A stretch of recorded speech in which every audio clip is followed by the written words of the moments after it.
Okay, we did reordering for some of the bills, and so it's not uploaded yet. I'm getting the clerks to be able to give us the what bills are remaining, in what order. Okay, then we'll start.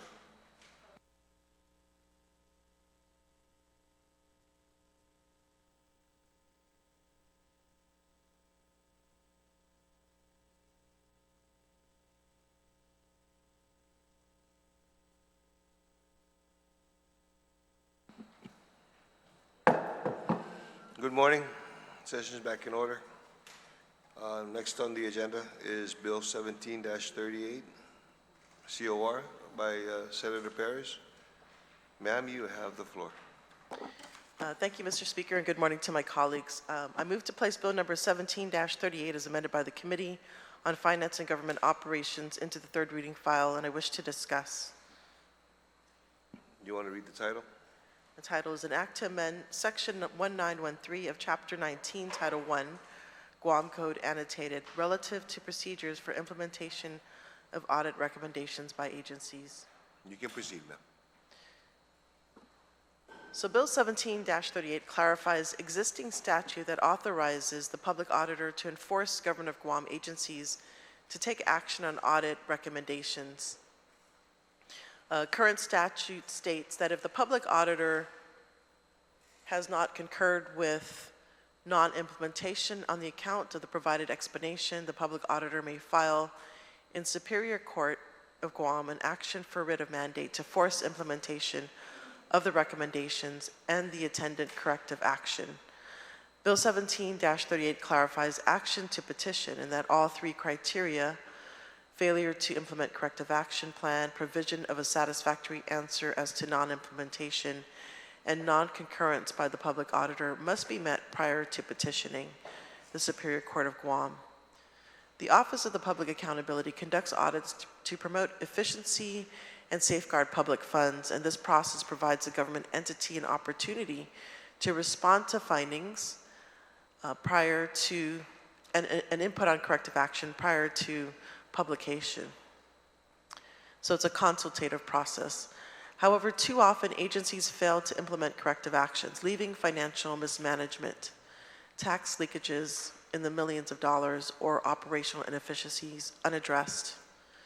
Recommendations made by the public auditor in their audits can result in significant cost savings or increased collections for the Government of Guam and enhance improved public services. And these audits also aim to ensure that the people's money is being put to appropriate use. It is unacceptable for agencies to disregard the public's trust by avoiding implementing potentially beneficial suggestions. Bill 17-38 clarifies the public auditor's authority to petition the court when agencies ignore audit recommendations without valid justification. It ensures that taxpayers' dollars are used responsibly and that our government operates with integrity. Guam's people deserve a government that not only identifies inefficiencies, but takes the steps to correct them.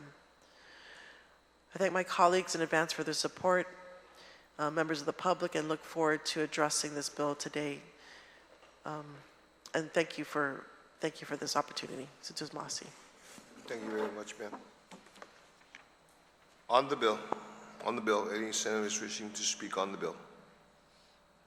17-38 COR. On the bill? No other senators? Senator, General Lady from Tamuning, you're recognized. Situs Masi, Mr. Speaker, and good morning to my colleagues. Mr. Speaker, I stand in full support of this legislation. Just a little background, from Bill 17-38 that was introduced by the current author is similar to legislation intent and subject matter to Bill 328-38 introduced by former Senator Kanata, which was passed by the 37th Guam Legislature, but vetoed by the governor. And while the law authorizes the public auditor to go to court to push for implementation of this recommendation, the governor must have final authority over the executive branch, the Committee on the COR over the legislature, the Chief Justice over the judiciary. This provision is necessary to comply with the requirements of the Organic Act.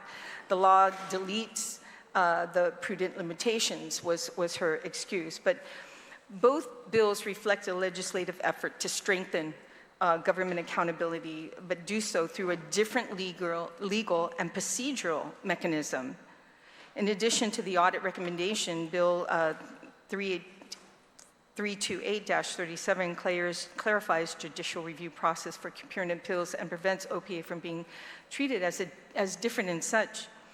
Unlike Bill 328-37, Bill 17 omits the section 5700, narrowing the scope of the bill to focus on implementation and enforcement of audit recommendations. So Bill 17-38 is enforcement driven, enhancing the public auditor's power to force agencies to implement audit recommendations through legal actions. So the strengths of this legislation is that it enhances government accountability, and it provides an enforcement mechanism. So it also supports the financial oversight.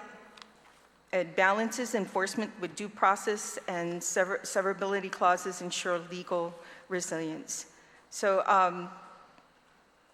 all in all, in conclusion, it's a strong step toward government accountability and ensuring audit findings are taken seriously and acted upon. So however, its success depends on clear guidelines for compliance, timelines, legal challenges, and enforcement mechanisms. It's a potential compromise could involve tiered enforcement approach, starting with administrative measures before escorting to court action. So thank you, Mr. Speaker, for the opportunity to speak and stand in full support of Bill 17-38. Thank you very much, Senator. On the bill, gentleman from Talo, for your recognized.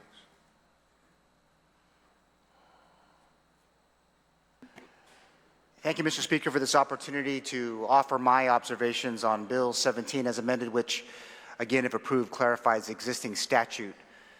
It would authorize the Office of the Public Auditor to enforce government of Guam agencies to take action on audit recommendations. Mr. Speaker, how our 38th Guam Legislature began its work? An oversight hearing on the Office of Civil Defense and Homeland Security. 2 audits, one way before I was even a candidate for senator, the second just weeks after being elected. 2 OPA audits. For the record, these 2 audits and the lack of a concerted effort to address the concerns in them has cost this government not just money, as outlined in the 3rd OPA report, the 2023 financials, but cost this government credibility with the federal government, specifically the U.S. Department of Homeland Security. In the public hearing, I asked the public auditor what I thought was a pretty straightforward question on Bill 17. How many OPA recommendations have yet to be implemented on the average from their scores that were presented to this community since the office was created by law? How many weeks, months, years have those recommendations sat idle? The former judge and justice of the judiciary and speaker of this branch said, quote, it would be probably in the hundreds, because we do also prepare performance audits, close quote. If the OPA needs to go to court to compel executive branch agencies to do their job, then it has to happen, Mr. Speaker. The committee concluded that while the Office of Public Accountability has historically interpreted its enabling statute to provide such authority, the clarifying language that's proposed in Bill number 17-38 serves to remove ambiguity and ensure that all 3 conditions in this act must be present prior to any judicial petition. This structured approach respects due process, safeguards against arbitrary enforcement, and reinforces the principle of administrative accountability. Governance is defined as the combination of processes and structures implemented to inform, direct, manage, and monitor an organization's activities toward the achievement of its objectives. In the public sector, governance relates to the means by which goals are established and accomplished. It also includes activities that ensure that a public sector entity's credibility, to help establish equitable provisions of service and assure appropriate behavior of government officials, which, Mr. Speaker, reduces the risk of public corruption. Mr. Speaker, auditing is the cornerstone of good public sector governance and providing unbiased, objective assessments of whether public resources are managed responsibly and effectively to achieve intended results. The auditors in the OPA help public sector organizations achieve accountability and integrity, improve government of Guam operations, and instill confidence among citizens and stakeholders. Thank you, Mr. Speaker, for allowing me to share my thoughts on Bill 17. Thank you very much, sir. On the bill, any other senator wishing to speak on the bill? Senator from Ipan, you're recognized, sir.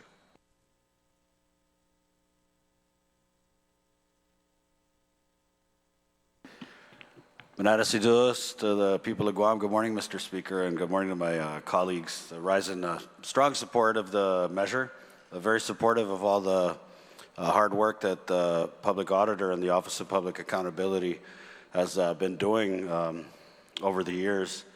And it all too often seems like the findings of the audits, the recommendations that these audits make, kalentanga, it's like they're deaf in the agencies. You know, they don't listen, they don't follow. And as well, this bill gives the Office of the Public Auditor the ability to file the writ of mandate. This is an ability that the Auditor B.J. Cruz said that he believed his office has always had, but that he appreciated the bill because it reaffirms that authority by clearly stating in the opening section of the law this ability to file these writs. And the retiring speaker is right. The public auditor has made hundreds of audit recommendations with tens of millions of dollars in potential lost revenues due to the non-implementation of these very same recommendations. And some of the numbers that were thrown around by the auditor, you know, we talked tens of millions of dollars. One of the figures that he had stated on the record in the public hearing was $55 million inaccessible. And we're talking about federal funds largely because of these agencies' non-compliance with these audit recommendations. And so completely support the bill. And I find it interesting over the last couple terms in the 38th legislature and the previous, we've introduced just a number of measures to assist the public auditor in not just carrying out his duties, but in really adding another level of enforcement. You know, we've even passed bills in here to penalize directors that the auditors says drag their feet when it comes time to present information for the annual audit. So I think the legislatures as bodies have shown their support for the Office of the Public Accountability, and I think just stated officially for the record, it's sad, unnerving, frustrating, annoying even that the executive branch continues to just basically ignore a lot of these audits and the findings and recommendations made by the OPA. So, Mr. Speaker, I just wanted to rise and speak in support of the bill by my good friend, the good senator from Barrigada, who's really having quite a session. So, Sidus Masia, Mr. Speaker. And good morning again to the people of Guam. Thank you very much. On the bill, Gentlelady from Agate, you're recognized, ma'am. Thank you, Mr. Speaker. I rise in support of Bill 17, and I'd also like to request that it be added as a co-sponsor of this measure. I really find it just so unfortunate that we have to introduce legislation like this to expand and give weight to the public auditor.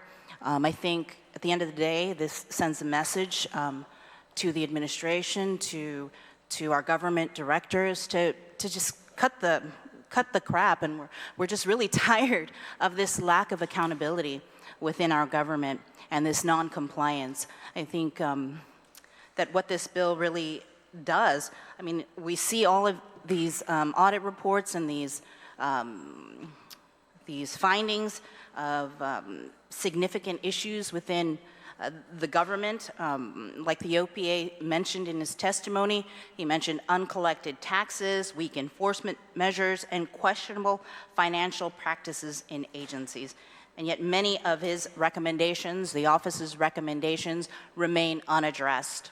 So this bill really, it gives the OPA much needed weight to the work that he's doing and to the protection of public funds. So again, I rise in support of Bill 17, and I hope my colleagues vote in favor and in support of this legislation. Thank you. Thank you very much, Senator. On the bill. Gentlelady from Georgia, recognized. Seduce Mossy. I rise in full support of this bill. Again, this was passed in a previous legislature, vetoed by the governor, who said in her veto message that it's her. She has the authority whether to implement these things or not, and even bringing it to court. She's going to challenge that because she believes she has the Organic Act right to dictate whether agencies comply or not. The problem is, I think we as a legislative branch should assert ourselves here if that is not going to be taken up by the executive branch, because as the public auditor points it out, and as we have seen in our own oversight of agencies, we're talking about lost revenue for the people of Guam, especially now at a time when we are facing huge cuts in revenue. And we can't give any more benefits if we are going to continue to lose revenue. I asked him what are the examples of things he would want to take to court right away, and one of them was the liquor, importing of liquor. He believes he still does not have a full accountability of how much liquor's come in, how much has been transferred to military bases for sale, how much has been transferred to other islands, and how much is being sold on Guam, so that they can determine whether we are really receiving full taxes on that. Another thing we talked about at this hearing and on other occasions was GMH contracts. So they have cited GMH a couple times at least for contracts where they're spending money on contracts and the deliverables are questionable. So he calls them question costs because we didn't get the deliverables on time, or we didn't get deliverables that were actually usable. And in that case, it was regarding collections. It was supposed to better their collections. We're waiting right now for a contract that Gita made with a contractor to tell us what organizational structure will improve GMH. And that was due in May, like May 19 or something like that. June has passed, July is about to pass. Still, we do not have the deliverables from the contractor. And this is not just a bad practice, administrative-wise, but it's a really unfair practice, because everyone else who might have bid on that contract, they were told that there was a deadline to deliver your deliverables. And maybe they would have bid cheaper if they knew that that deadline could be pushed. That's not part of the contract. Neither was it part of the RFP. Same thing with this contract to do an assessment of the public health building in Manilao. That was also due. It was due this month, but we don't have that. Public health doesn't have that. And it seems as if we're acting like there is no urgency, that contracts, we're just giving out $1 million contracts for an assessment on public health. We're giving out $200,000 contracts for an assessment of GMH. And there's no urgency to what we can get from those contracts. We gave out almost $1 million contract for Matrix. for the new hospital, we have no plans yet for a new hospital, despite all these consultants that they've been hiring. And so this bill, it's going to, when the auditor gives us best practices for an agency, why would we not follow that? Best practices, mitigate the risks. They lay them out. When they tell the Chamorro Land Trust, this is how you should monitor your leases, and this is how you should have, GITA should have monitored the removal of minerals from the raceway. It's very clear. Not only do they say somebody dropped the ball, but they give them alternatives, methods. And if all the agencies are paying attention to all these audits, they would have additional tools to use so that they would be fully accountable to the people of Guam. And that's really what we're doing here. He's trying to, after the fact, tell us whether that was a good spend of money, whether we're collecting enough revenues. And it's up to us to really get on these to make sure at the moment they are happening, while we can still do something about it, that we can also implement some of these. And so I commend many of my colleagues who have actually done that and put into law some of these recommendations.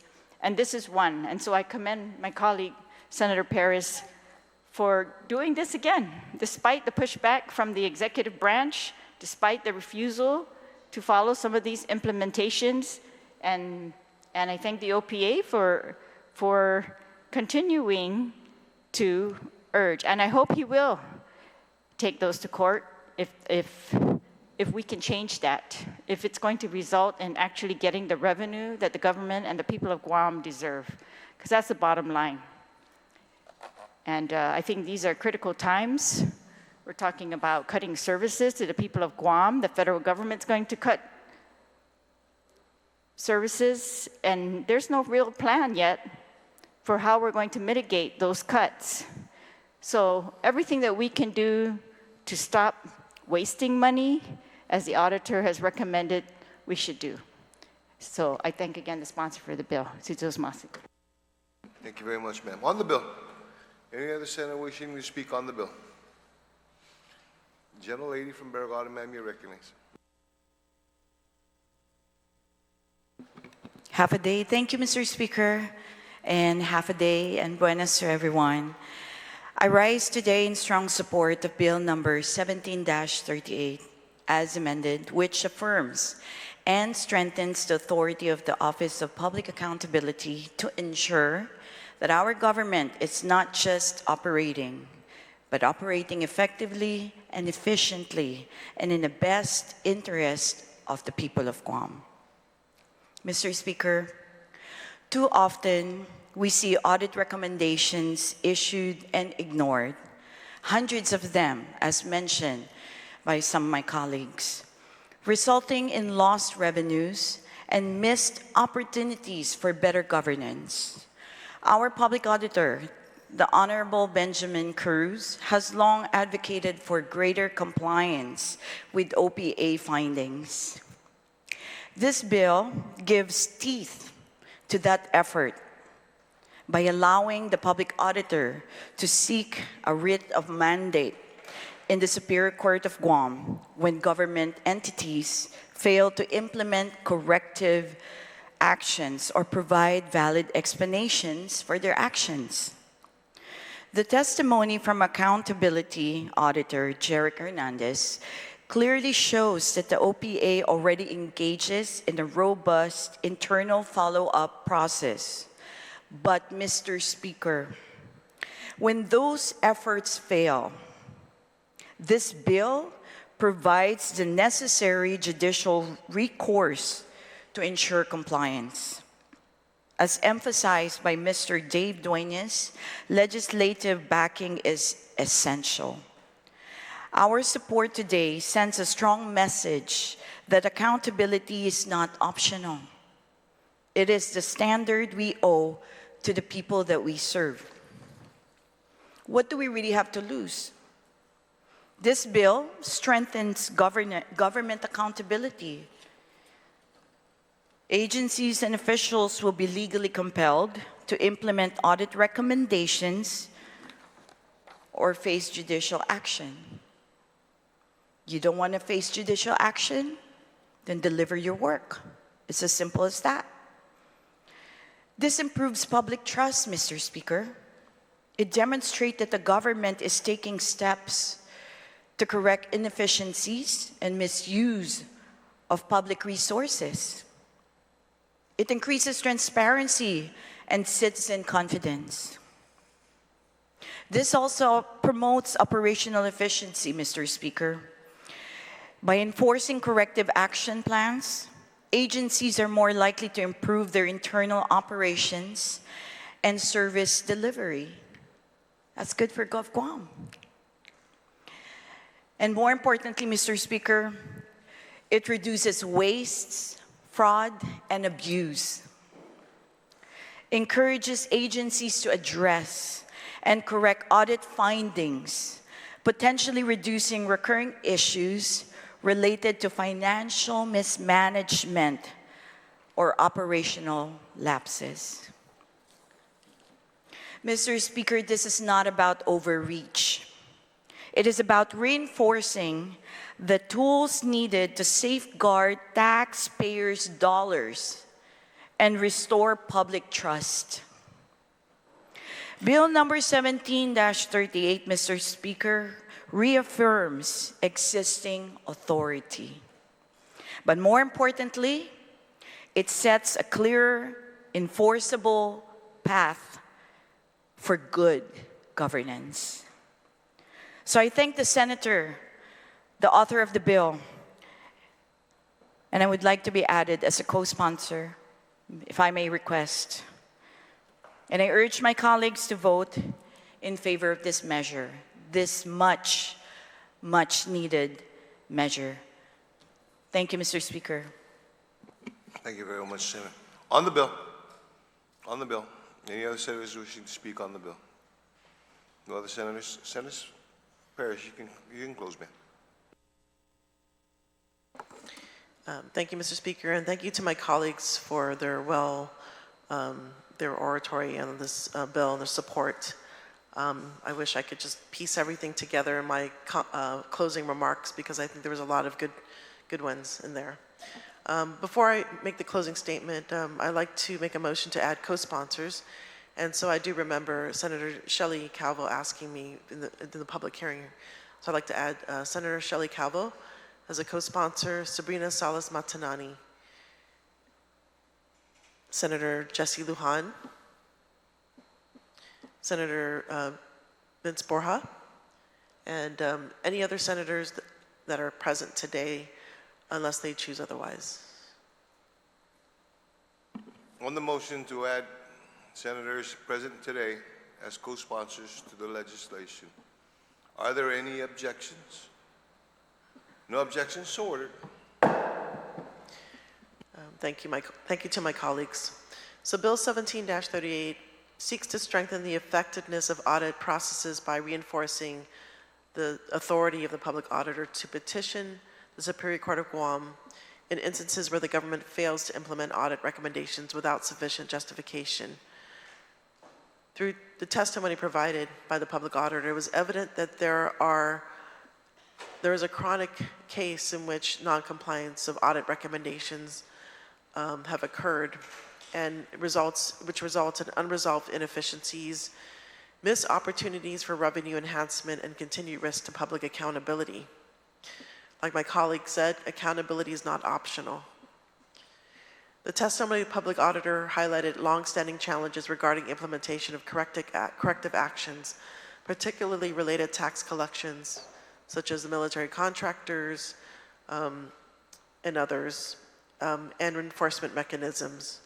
The inability of agencies to act upon recommendations, such as adopting basic tools like scanners or adhering to existing statutes, underscores a need for a clear and enforceable pathway to compel action when warranted.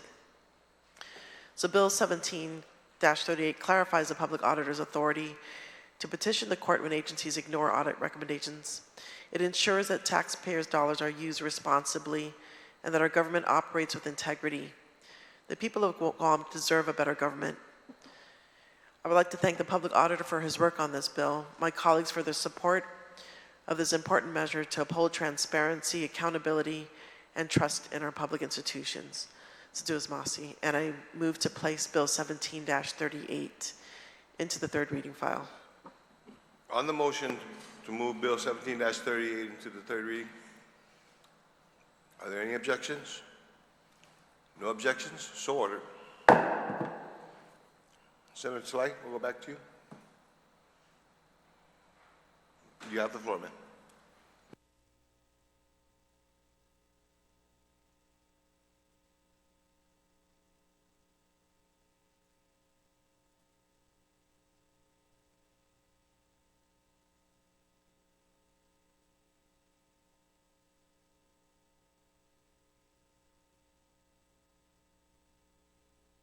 Seduas Masi, Mr. Speaker. I'd like to move Bill number 123-38 COR as amended by the Committee on Health and Veterans Affairs be placed on third reading. It is an act relative to including physician assistants on the Guam Board of Medical Examiners, updating prescriptive authority physician assistants, and adopting rules and regulations and code of ethics for physician assistants by adding a new 10 and 11 to 12215 and amending 12101R, 7 of 12202A, 7 and 8 of 12202B, 12203A, 1 to 4, 121602, 121604, and 121609, all of Chapter 12, Title 10 Guam Code annotated, and I'd like to speak on this measure. You can proceed, ma'am. Seduas Masi. If I could, before I proceed, because I don't want to forget, if I could make one small amendment, that would be on page 5, line 25. There's a strikeout there. The strikeout should go to the end of the sentence, so the strikeout should also include the words accreditation and the symbol kahea. If I could make that motion, just to strike it out. On that motion, just to strike it out. Are there any objections? Clerk, you have it. Where is that? Okay. Okay. Announce, what page is that again? Page 5, line 25. Page 5, line 25. Okay. No objections? So ordered. Seduas Masi, colleagues. All right, so this bill updates the prescriptive authority statute for physician assistants. It moves physician assistants from being governed by the Guam Board of Allied Health to the Guam Board of Medical Examiners. It also updates their prescriptive authority. Physician assistants, they work in conjunction with doctors, and they are allowed to administer, prescribe, and dispense any licensed drug in accordance with 12 GCA 12827 and in accordance to any other rules and regs established by the board. But that 12827 currently is titled and governs prescriptive authority for clinical psychologists. So that's why we're creating one specifically for PAs, very similar to existing authority, as part of a collaborative practice agreement, also referred as a CPA, where they have an agreement with the doctor who they are collaborating with. This has to be approved by the Guam Board of Medical Examiners. So the Board of Medical Examiners will always know which doctor any physician assistant is partnered with. The bill also stipulates requirements for a PA to qualify for prescriptive authority include FDA, Federal Drug Enforcement Administration certification, and a CSR, Guam Controlled Substance Registration from Public Health. The update to the prescriptive authority also includes a provision that automatically suspends or revokes a physician assistant's prescriptive authority if their federal DEA registration is suspended or revoked, or if they violate this act or the board's rules and regs. The majority of the new language in this bill was created with the assistance of the HPLO's former attorney. HPLO is the Health Professional Licensing Office at the Department of Public Health and Social Services. The bill adopts rules and regs and the Code of Ethics for physician assistants that are currently in place.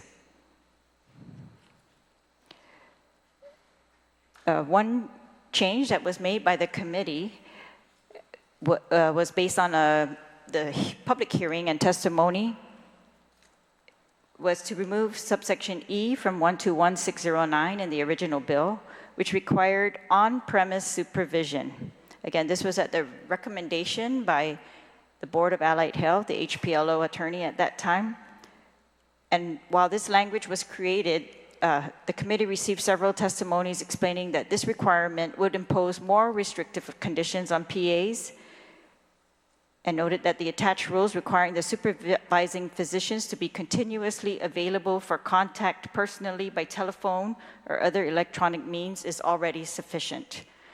So that was removed from the bill, and it again restores physician assistants pretty much to the same requirements that they have right now, just moving them over to the Board of Medical Examiners and requiring the Board of Medical Examiners to actually look at their agreements with the physicians.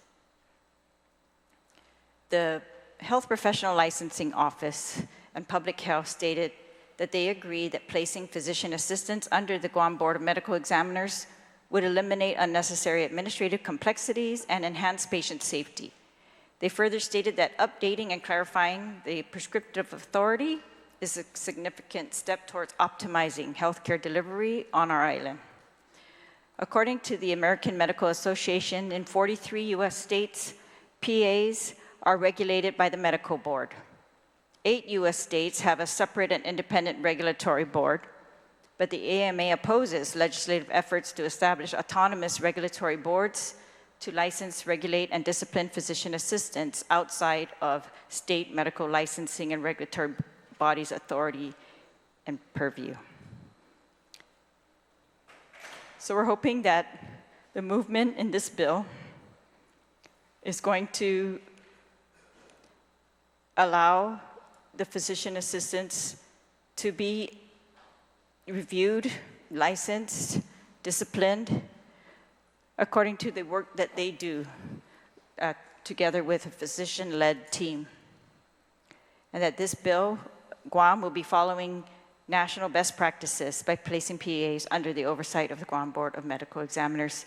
And so I ask for my colleagues' support on this bill, and I thank the committee chair for her cooperation in getting this all on public hearing and completed and amended. Situs Masi. Thank you very much, ma'am. On the bill, any other senators wishing to speak on the bill? On the bill, any other senators wishing to speak on the bill? Senator from Talofofo, sir, you're recognized.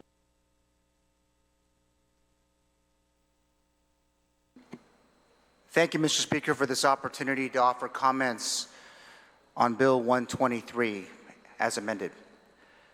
Mr. Speaker, it was made clear to me during the public hearing on Bill 123, at least through testimony provided by Dr. Ricardo Eusebio, that including a physician assistant representative on the Board of Medical Examiners is not an appropriate policy proposal. Dr. Eusebio testified against Bill 123 and raised the scope of practice differences as his main reason for opposing the measure. Dr. Eusebio warned that there are significant differences in the scope of practice of a physician and the scope of practice of a physician assistant, and that it would be naive for anyone to think that the level of care is the absolute same. Consistent with the concerns raised by Dr. Eusebio, I'd like to reference information that was made available through a May 2025 article from the American Medical Association.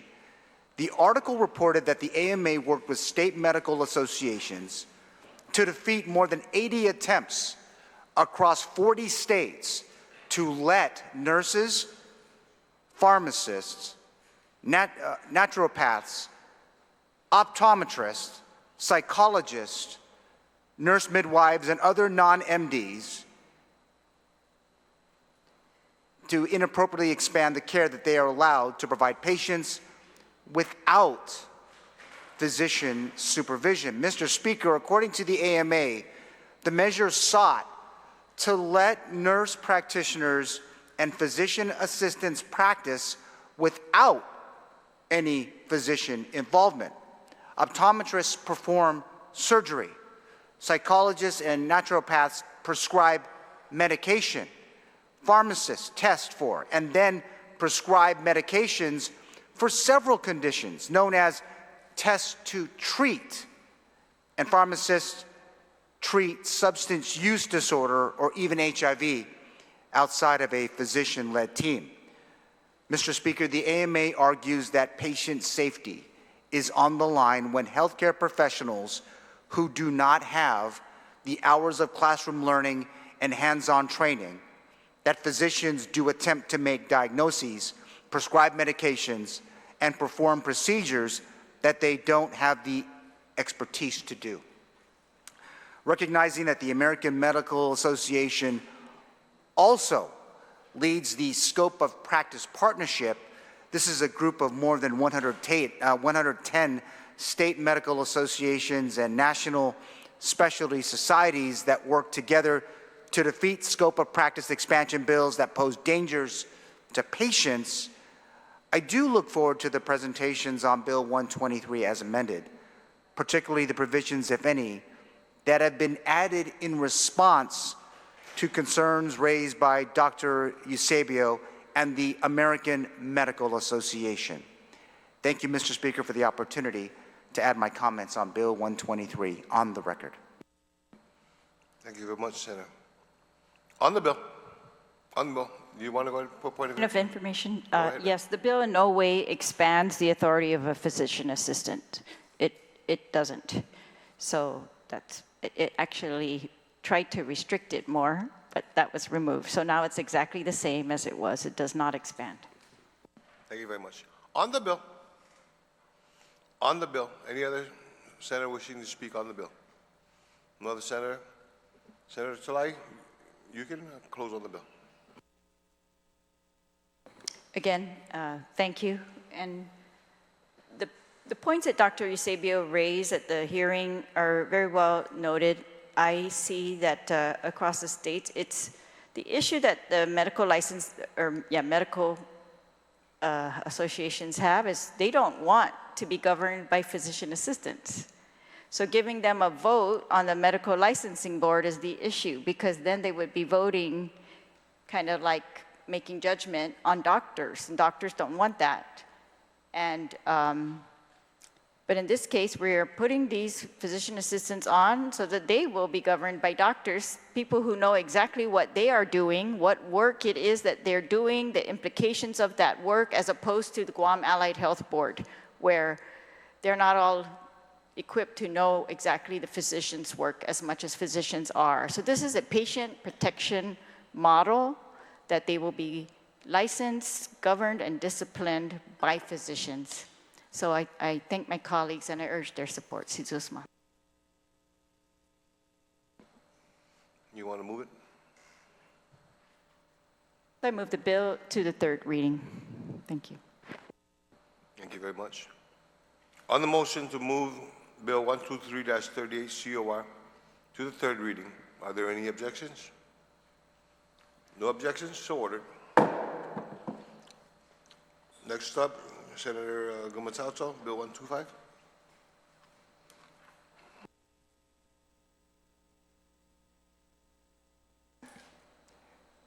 Thank you, Mr. Speaker. I move to place Bill 125-38 COR as amended by the Committee on Economic Investment, Military Buildup, Regional Relations, Regulatory Affairs, Technology, Justice, Elections, and Retirement on the third reading, file, and request to speak on the bill. This bill is an act to add a new Section 70133 and renumber the existing Section 70133 to Section 70134, all of Chapter 70, Title 11, Guam Code annotated relative to expanding housing availability by authorizing the Department of Revenue and Taxation to issue temporary business licenses for dwelling units that meet inspection requirements established by a certified home inspector licensed by the government of Guam or an inspector certified by the Guam Housing and Urban Renewal Authority. You can proceed. Thank you, Mr. Speaker, again for the opportunity to present Bill 125-38 COR as amended, which, if approved, authorizes the Department of Revenue and Taxation to issue temporary licenses, business licenses, to property owners who desire to rent out their homes, specifically their dwelling unit, which is defined in 21 GCA section 48102, as a structure or a part of a structure that is used as a home, residence, or sleeping place by one or more persons who maintains a household. Mr. Speaker, the bill as amended requires a dwelling unit intended for rent under temporary authorization to meet inspection requirements established by a certified home inspector licensed by the government of Guam to conduct business within the territory, or where the unit is or will be rented to tenants receiving federal housing assistance by a HUD-certified inspector or an inspector authorized by the Guam Housing and Urban Renewal Authority. Mr. Speaker, building on the strong foundation established in the introduced version of Bill 125, the amended version includes additional language to ensure temporary business licenses are appropriately regulated. Accordingly, the bill restricts DRT from issuing a business license to an applicant who has outstanding gross receipts taxes, withholding taxes, or other tax liabilities owed to the government of Guam. Provides that DRT may, instead of shall, issue a temporary business license. Makes clear that a temporary business license can only be issued once, and the authorization is valid for a period not to exceed 1 year. It requires that if a dwelling residential unit is found in violation of any provision of real property laws or health or safety regulations after a temporary business license is issued, the Director of Revenue and Taxation shall immediately revoke the temporary license if the property owner or authorized representative fails to take corrective measures within 14 calendar days following receipt of the notice of violation consistent with landlord compliance with health and safety codes and tenant remedies outlined in the Guam Landlord and Tenant Act. The bill also provides that a one-time temporary business license shall be required for each dwelling unit and shall not be transferable. And it also makes it clear that property owners are responsible for complying with applicable health and safety codes, accessibility requirements, and fair housing obligations under local and federal law, including the Fair Housing Act, the Americans with Disabilities Act, and Section 504 of the Rehabilitation Act. Mr. Speaker, this bill recognizes that with a limited housing inventory and a market influenced primarily by the immediate housing needs of our military partners and federal contractors, the price and availability of residential units remain a challenge for individuals and families across our island. The average cost of a single-family home in Guam is reported to have doubled over the past 10 years. At a Society of American Military Engineers Guam Post Forum that was held in November of 2024, Cornerstone Valuation Guam, Inc. told those in attendance that what used to be about $213,600 for a home costs $420,000 in today's dollars. Additionally, GURA has stated publicly that outside of housing supply and demand issues, the overseas housing allowance provided to military service members is artificially inflating the cost of housing in Guam.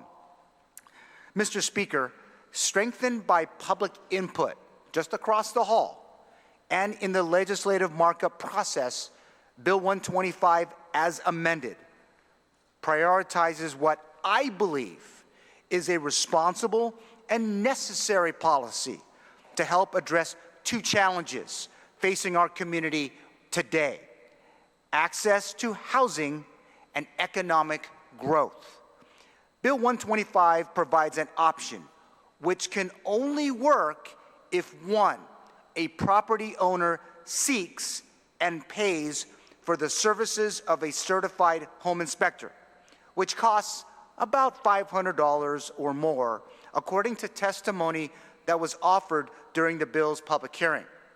Two, the property meets inspection requirements.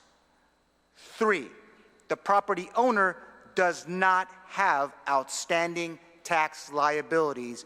And four, the dwelling unit is located on a or rural zone, R1, a one-family dwelling zone, R2, a multiple dwelling zone, or C, commercial zone property, or M1, light industrial zone property. Mr. Speaker, this measure was developed in cooperation with the Guam Association of Realtors and is intended specifically to help address Guam's housing needs now and into the future. Bill 125 was introduced based on a framework put together by GAR several months ago.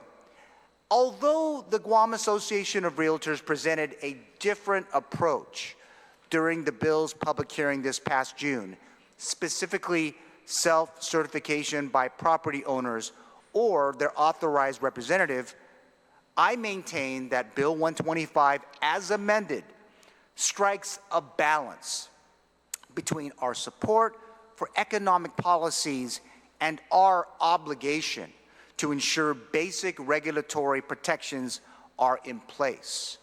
Mr. Speaker, if approved, Bill 125 creates a legal pathway for homes and apartment and condominium units to be rented out if they meet inspection requirements, including, but not limited to, structural, electrical, plumbing, and cooling systems. This measure does not require a property owner to seek a non-Department of Public Works inspection, nor does it require the Department of Revenue and Taxation to issue a temporary business license to an applicant seeking to rent out his or her property.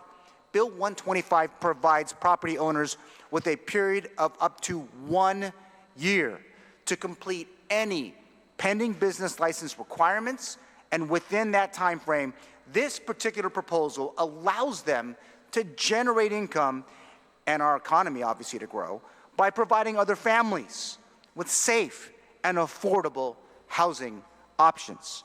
Mr. Speaker, Bill 125 is offered to help Guam's housing inventory. And if this policy secures a home for 5, 15, 50, or 100 families within the next year, then I believe that we, as a Guam legislature, have put forward a proposal worthy of our consideration and support. Thank you, Mr. Speaker, for the opportunity to present this proposal, and I look forward to the discussion this morning. Thank you very much, Senator.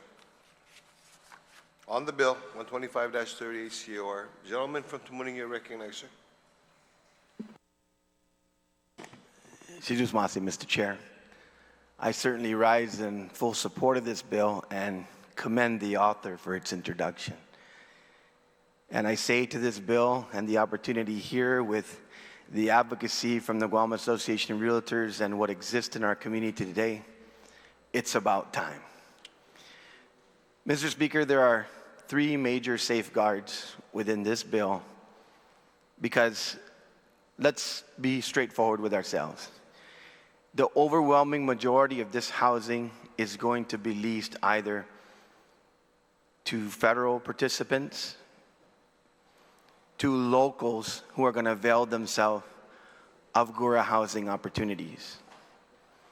But let's start from the beginning.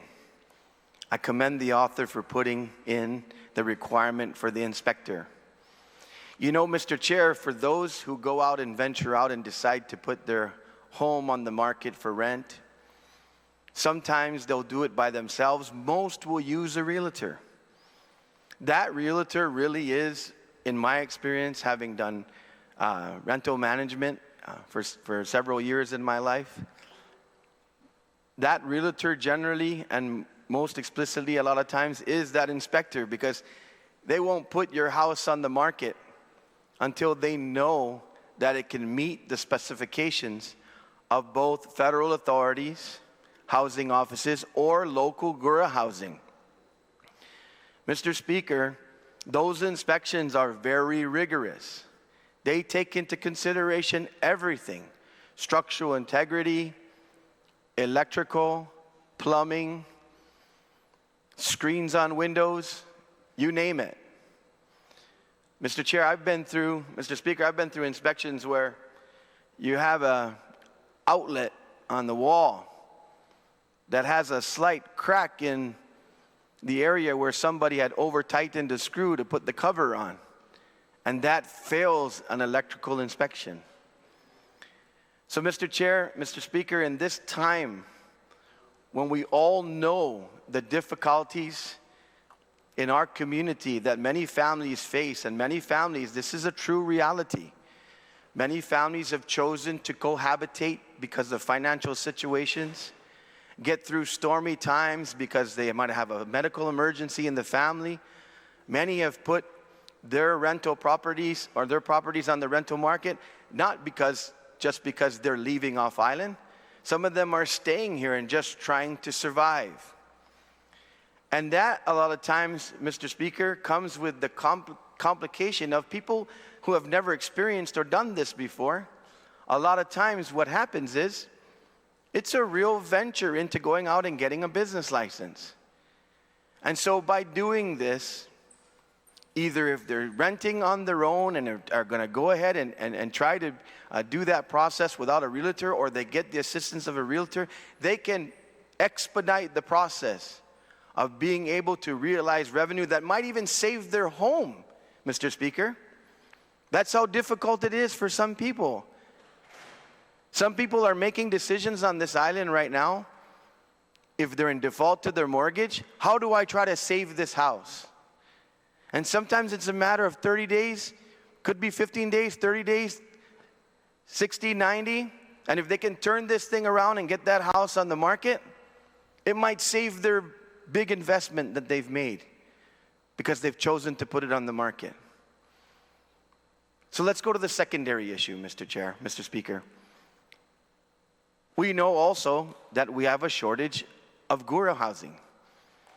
Gura housing actually is starting to be competitive or equal to the payment capabilities of even military families. Our people need that housing.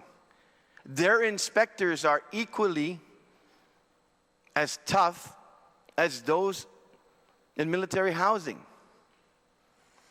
So, Mr. Speaker, this bill just makes sense.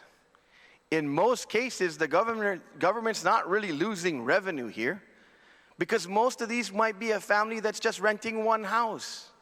And by the time you multiply what they're going to make a year, they're just filing their taxes, and their business privilege tax and everything is zero because they fall below the 50,000 de Santos. So really, this is bureaucracy, necessary bureaucracy, but bureaucracy that can wait. And no one's in danger with regard to this opportunity. As I close, Mr. Speaker, we recently passed a law allowing for accessory dwelling units. Every week I meet somebody, they're working on a project like that. That is how a lot of them are deciding that they're going to survive, Mr. Speaker. And the bottom line is, whether it's so that they can have dignity for their extended family, or they own the property and they're in trouble and they've been able to secure getting their house certified by ensuring a unit. They don't have to build it, Mr. Speaker. It's a unit that's already under their current footprint that they're in the process of getting engineered to be an attached ADU. They're probably not even thinking about the headache right now to go run through 7 agencies and everything else to get a business license. And they'd love to just get this taken care of and spend the time that they have after that to get their business license. Their house has to be inspected. That ADU has to be inspected. They have to comply with all requirements. So this is timely and necessary, and I pray that we get the support of our colleagues for this very valuable piece of legislation. Si Diyos masi, Mr. Chair, Mr. Speaker. Thank you, Senator Dueñas. Anyone else on the main motion?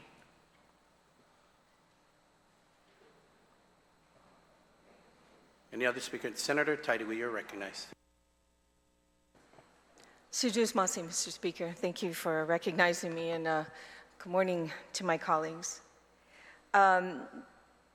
Yeah, as the Oversight Chair, I first wanted to thank Senator, a good senator from Talafofo, for coming to the markup meeting, and before that, providing some information or some changes to this legislation of some concerns, not only with some individuals that were there, but as well as for myself. I'd like to thank him for striking out the may to shall. That was one of the things that was his suggestion.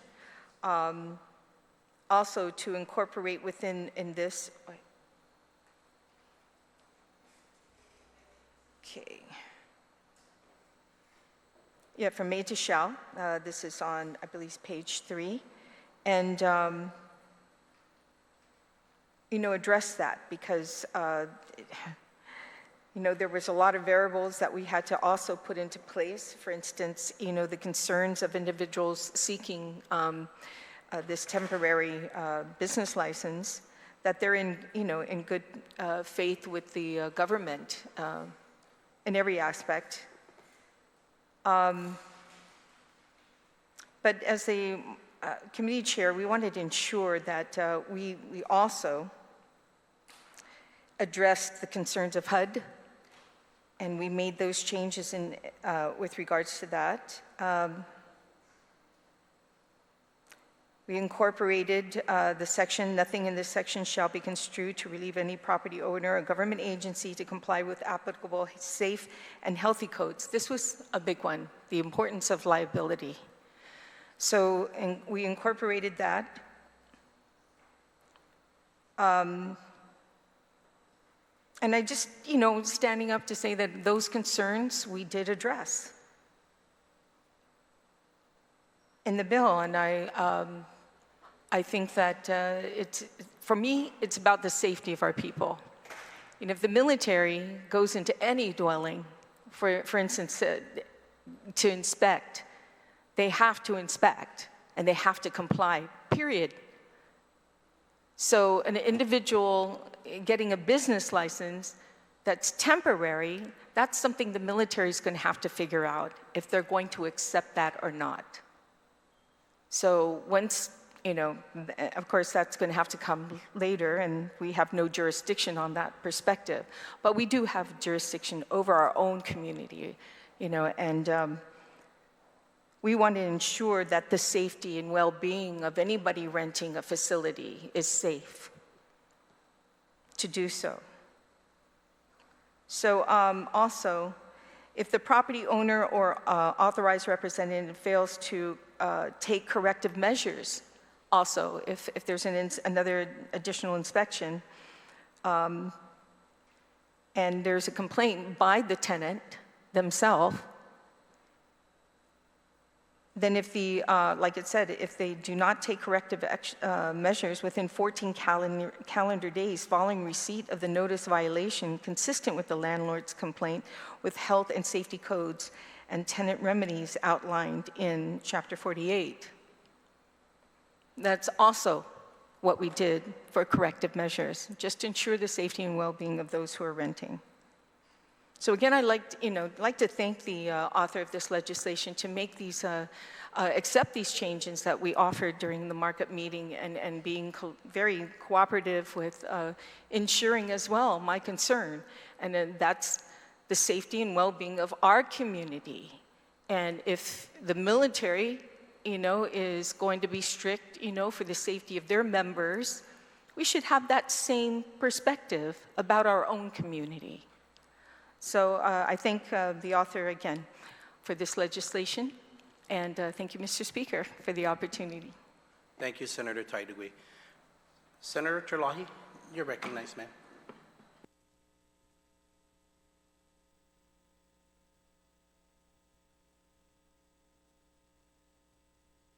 Thank you. I support this bill. I just had a couple concerns, and that was, it was a surprise at the public hearing to learn from DPW that they claim that home inspections are being done within 2 weeks, that they are not the problem, that their inspections are not what's causing the delay in approving or licensing housing. So the bill is going to, in lieu of DPW, authorize other home inspectors. And so while DPW may say, they're able to handle it, I don't see any harm in allowing additional inspectors.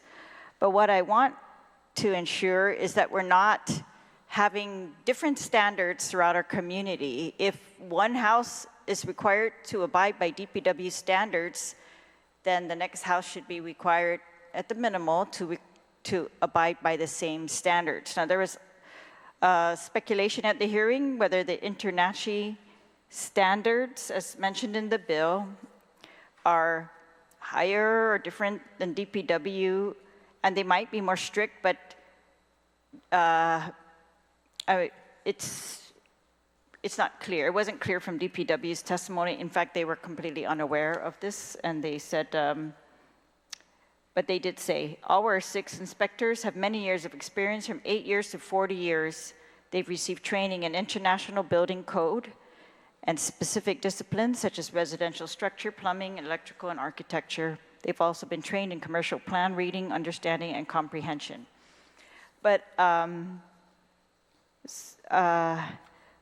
just wanted to suggest, and if the author would consider that on page 4, or under section,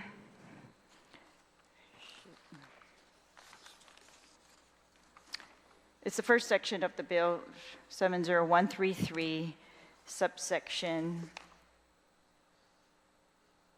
B, 2, it talks about the dwelling unit shall meet the inspection requirements established by a certified home inspector licensed by the government of Guam or a HUD certified inspector.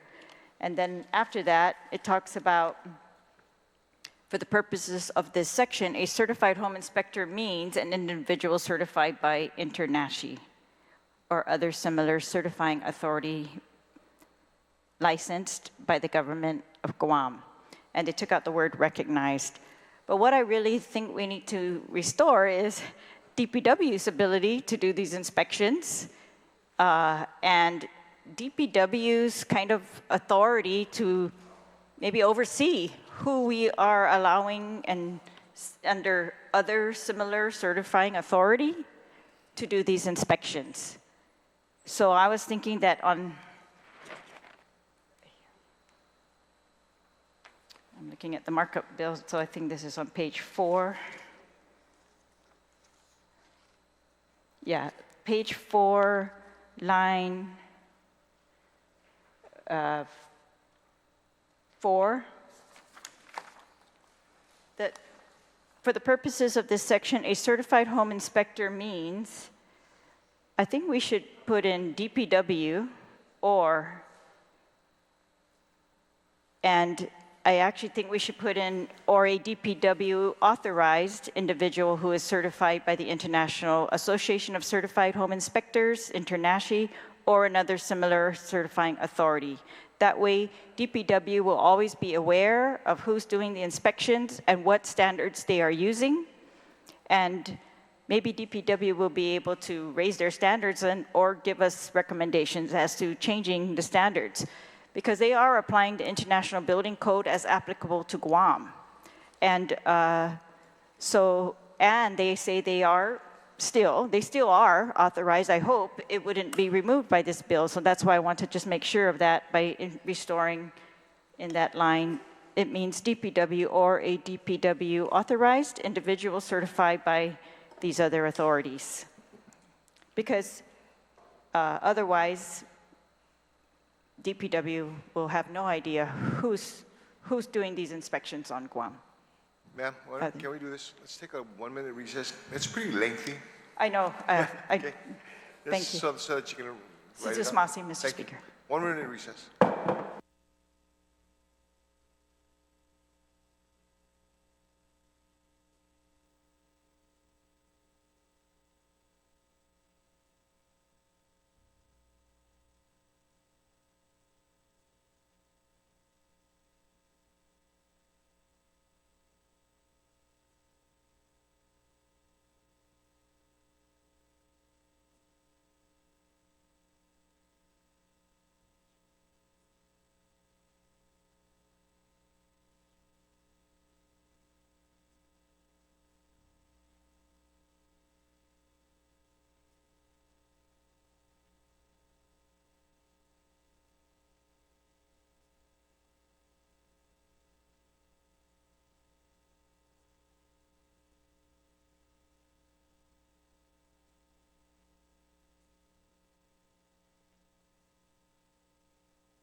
Back from recess, Senator Talai, you have the floor. Sutus Masi, and thank you for the recess, Mr. Speaker, and thank you for your patience, colleagues. I've discussed this amendment with the author of the bill and the committee chair, and would like to propose that on page 4, lines 3 to 4 of the bill, that we add in the words, we take out the word A-N, and add in the words DPW or DPW authorized, just to keep DPW in the loop so that they can know who is out there doing inspections and what type of standard they are using.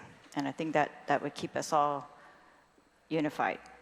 But this continues to allow, the bill's intention to allow other inspectors outside of DPW.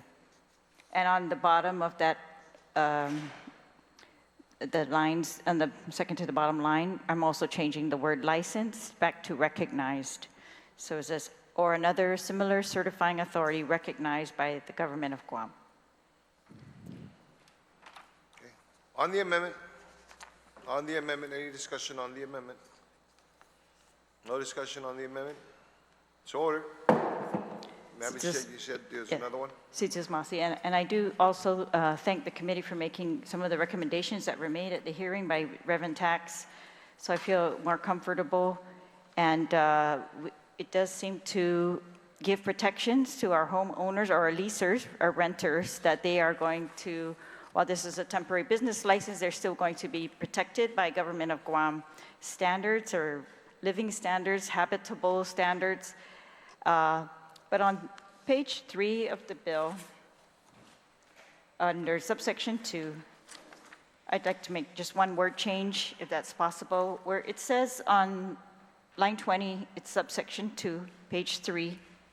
It says, in lieu of Government of Guam clearances required for a business license, the dwelling shall meet the inspection requirements established by, et cetera. So I'd just like to make it consistent with the rest of the paragraph and change the word clearances to inspections.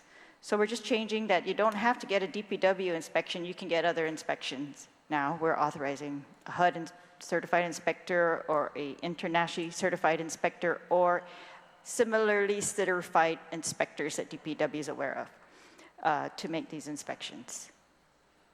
So change the word clearances to inspections. Let's take a 30-second recess.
Back from recess. Senator Talai, you still have the floor. See, just Masi, I'm pointing again to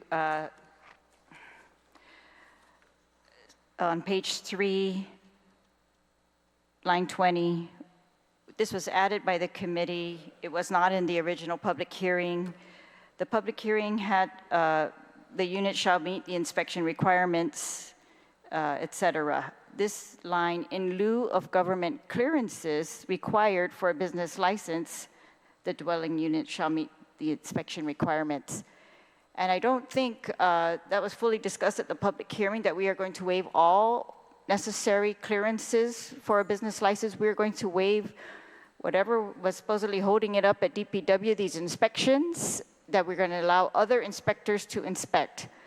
But if there are other clearance requirements, like I know for sure that they have to be cleared by the Real Property Tax Division at Department of Revenue and Taxation. That's one of the clearances that they should have. That I don't think that's what was intended to be waived temporarily even, they should get a clearance for sure before they begin even temporarily to operate as a rental unit. I think if the Guam Fire Department required a clearance as well as DPW, that we should not be waiving Guam Fire Department. We did not give them any notice that we're waiving them from these clearance for rental units. So just to be sure, I think we either changing the word clearances to inspections keeps full agreement with the rest of the bill. We're talking about inspections, and we're talking about the requirement for inspections and not any other real property tax clearance, not any other, in case there's fire department clearances that are necessary. I don't know. These are, and we've also, the bill has expanded to industrial zone, commercial zone, dwellings. So I just want this for the protection of those homeowners and for the government of Guam. If we're going to give them a temporary license, we can, allow for different inspections of determining whether it's habitable, or whether it's meeting the building code. That's fine. But I think to waive all those other inspections was not the scope of the public hearing. I think I would have wanted to hear from any other of the clearances that are required, if there are any. So I don't think it would harm the bill to change that word clearances to inspections. So that would be my motion. And I think allowing to waive all clearances actually brings me concern, because again, even DPW didn't get a chance to discuss that with us. Thank you.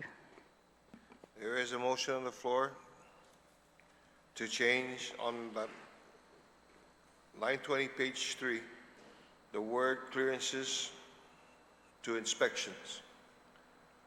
Okay? On the amendment, Senator Taiwan, you recognize. Thank you, Mr. Speaker. Mr. Speaker, during the markup meeting, as we went through this, I mean, it took us a couple hours, I think, to finally get through and make sure that we crossed our T's and dot our I's. I also like to thank Senator Barnett, who also was there during the markup meeting. And I understand what the author of this amendment is trying to do, but if you read further down, it says clearly, such inspections shall include, but not limited to, electrical, plumbing, havoc, heating, ventilation, air con, environmental, and security. Further down, it talks about what shall be done, So we've covered that, and these are of course it's temporary, but what's safe in a home is to ensure your electrical is up so there is no fire, right? We ensure the plumbing is there, so it's sanitation issues. And we talk again about the air conditioning and an environment issue too as well. So I think it is covered in here. I'm pretty sure it is, because we wouldn't have not had those safety mechanisms in place. Thank you, Mr. Speaker. So are you registering an objection to the amendment? I leave that up to the author of the legislation. On the amendment to change clearances to inspections. On the amendment. Anybody else wish to speak on the amendment? All right. Any objections to the amendment? All right. Senator Lai? Situus Masi, colleagues, yes. So again, the reason I'm urging this amendment is so that we don't go beyond what we've actually been able to discuss with these agencies in the public hearing. And if you look at page 4, subsection 3, it says the copy of the certification of suitability for occupancy issued by the inspector. That's what we were talking about at the hearing. What makes it suitable for occupancy? That's very different than all other clearances for business licenses. For example, if you're going to have a retail business, you need public health inspection. If you're going to have a food business, you need other inspections. And so for rental property, I'm not sure what the inspections are, not inspections, but clearances. And I don't think if, for example, the fire department clearance is required for almost all other types of businesses.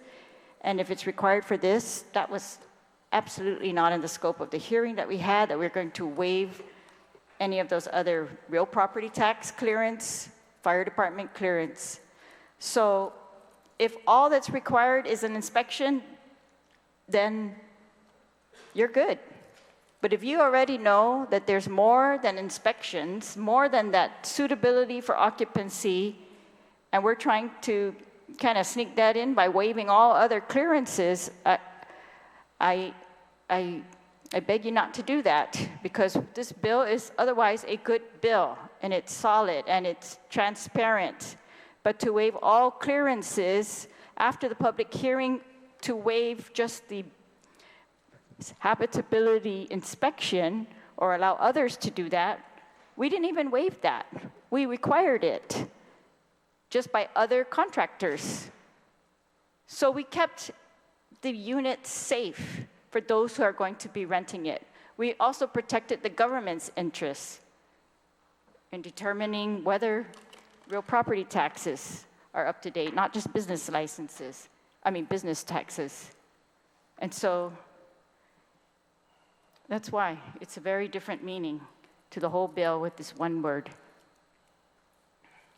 So I urge my colleagues to please vote in favor of this amendment. Again, this whole phrase was not included during the public hearing. The in lieu of Government of Guam clearances was not at all in the bill during the public hearing. Thank you.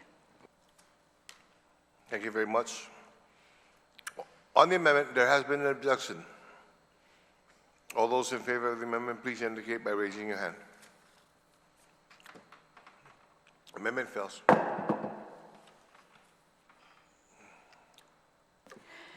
Thank you, Mr. Speaker. And again, I commend the author for the original bill. And I'm just sad. I think if we're going to expand these bills way beyond what was testified on, that we could at least get those cleared by all the other agencies, because we only, in our public notice, gave them notice of a bill that was going to waive or allow, in lieu of DPW inspections, other inspectors. That's it. Not to waive every other requirement in the Government of Guam for renting property. And these are for safety of the inhabitants and also their neighbors,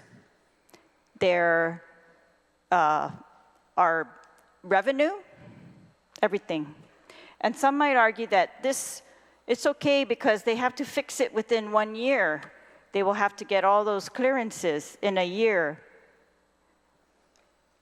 If that's safe and that's a good business practice for the Government of Guam, then would we want to do that for all other businesses? Waive all the requirements, the clearances for 1 year? Why would we do that for places where people are going to sleep, raise their kids? And I really was looking forward to supporting this bill, but I'm just sorry, I cannot do it with that huge, glaring expanse. I would very much like to hear from the public agencies. what clearances they require, or if there are any, and if there are none, easy. But I think there are some. I know there is for sure a real property tax clearance. Why are we going to give even a temporary business license to those who haven't paid their real property taxes? So thank you, Mr. Speaker. Thank you very much, ma'am. On the bill, as amended, gentleman from East Paso, you recognize.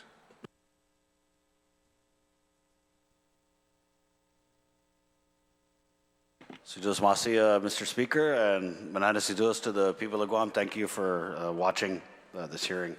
You know, just thinking it's very interesting that I'm pretty positive the impetus for this measure is the lengthy procurement, the lengthy process for permitting.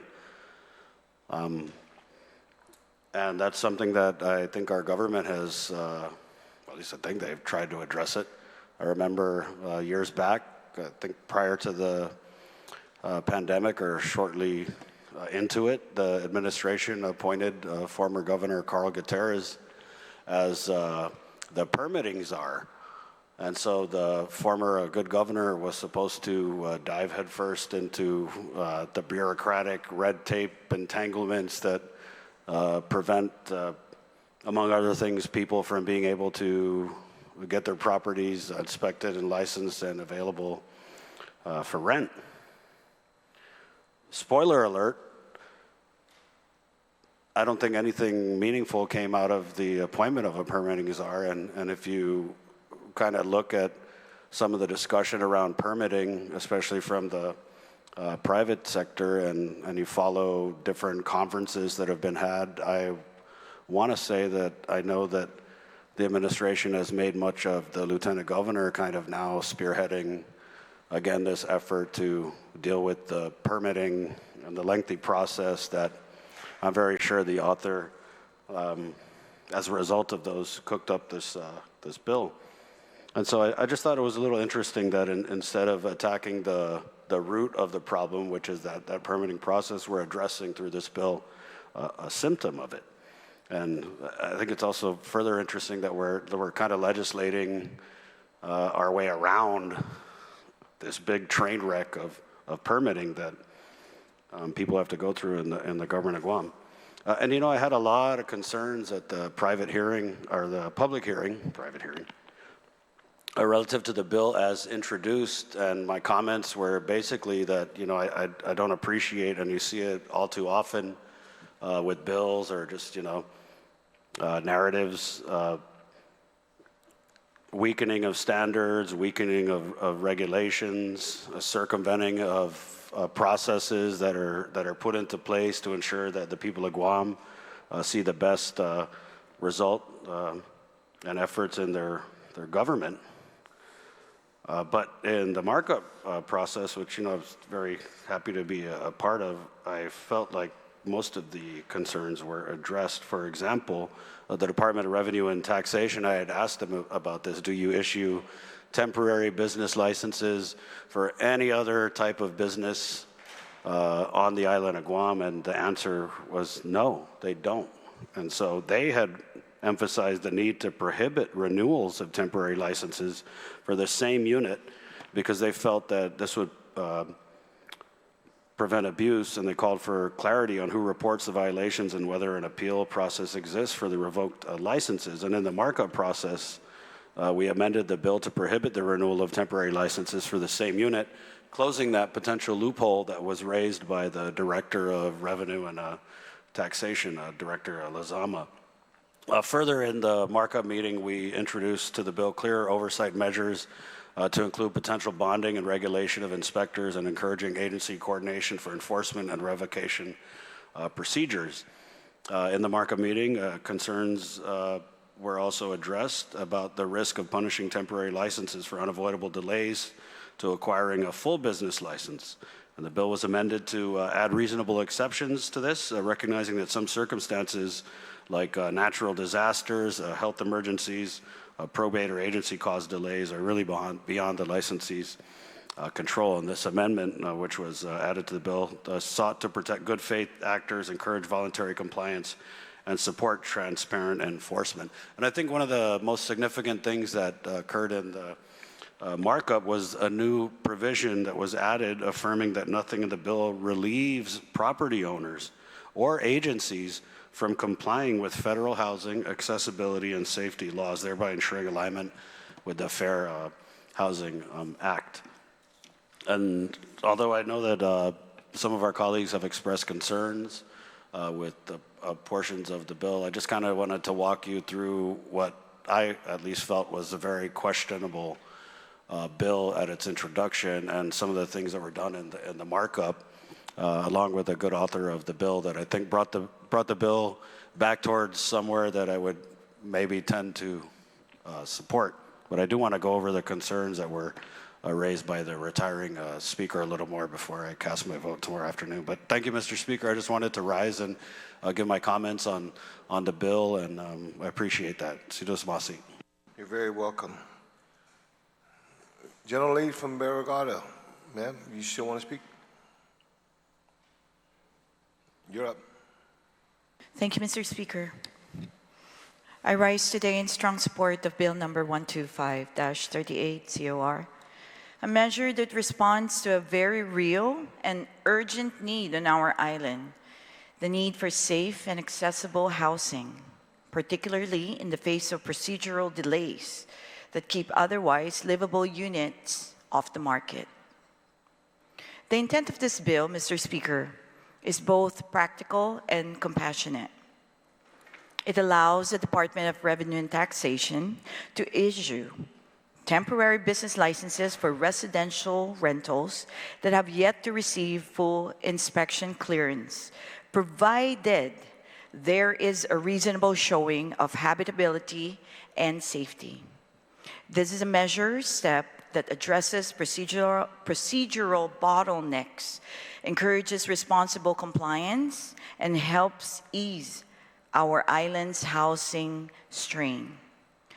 I especially commend the committee for addressing equity and cost concerns by broadening the inspection criteria to include DPW and HUD-aligned standards, ensuring that we do not price small property out owners of compliance.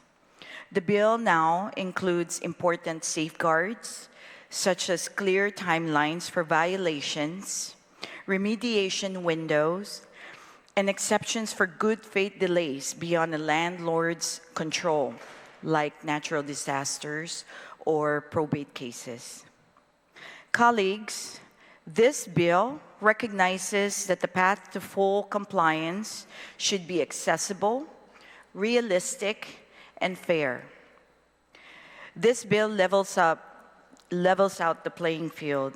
Importantly, this bill affirms that nothing here overrides our obligation to uphold federal housing, accessibility, and safety laws, including the Fair Housing Act, ADA, and Section 504.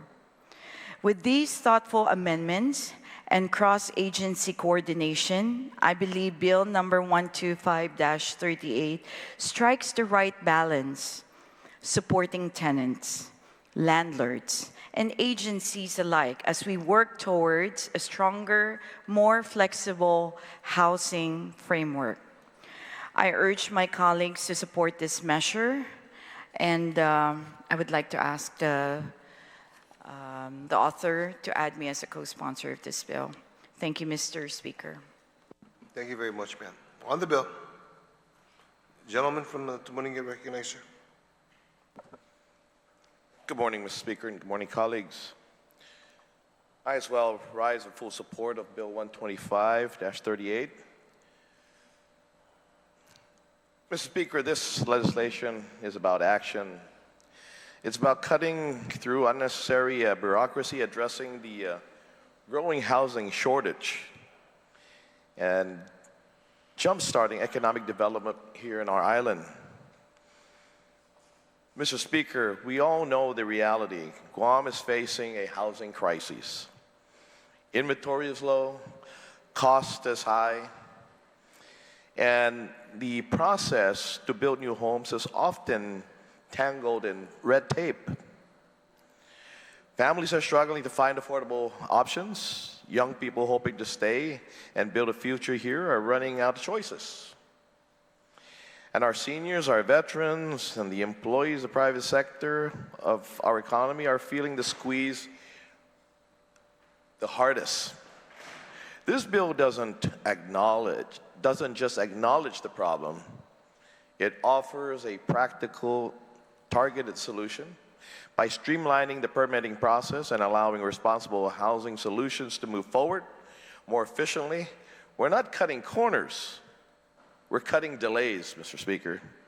We're saying that the government can still do its job without standing in the way of progress. At the same time, Bill 125-38 helps stimulate economic growth. When we open up housing, we create jobs, good paying jobs in construction, planning, and real estate. We inject energy into our economy and build momentum toward long-term stability, Mr. Speaker. This is how we build capacity. This is how we grow smart.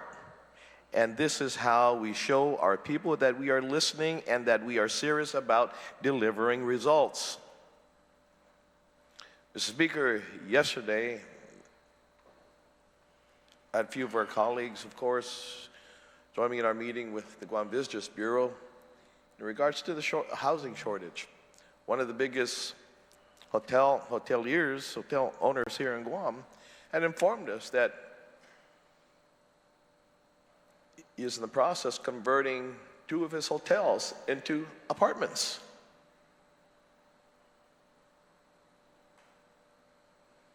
And going through the permitting process right now for doing as such. If this is not an indication of the shortage, I don't know what is.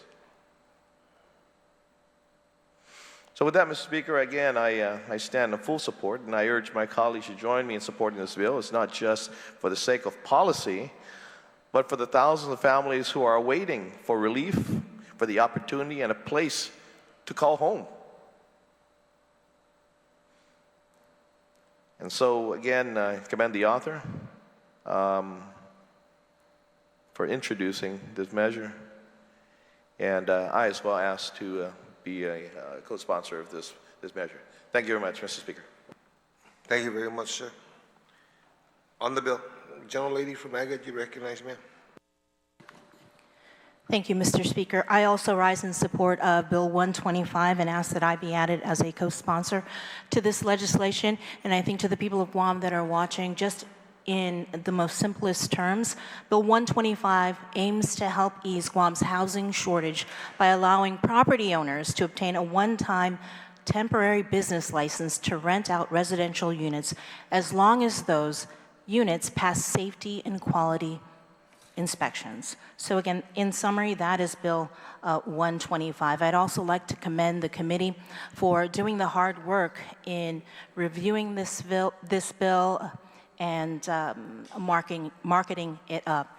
And I also think it's just unfortunate that sometimes, and being new, being a senator and watching and participating in some of the debate here on a session floor, how when certain colleagues don't get their way, it just feels like you get accused of certain things. And I just feel like instead of throwing stones, maybe you should use those stones to build a better Guam. So thank you again. I rise in support, complete support of this bill. Thank you.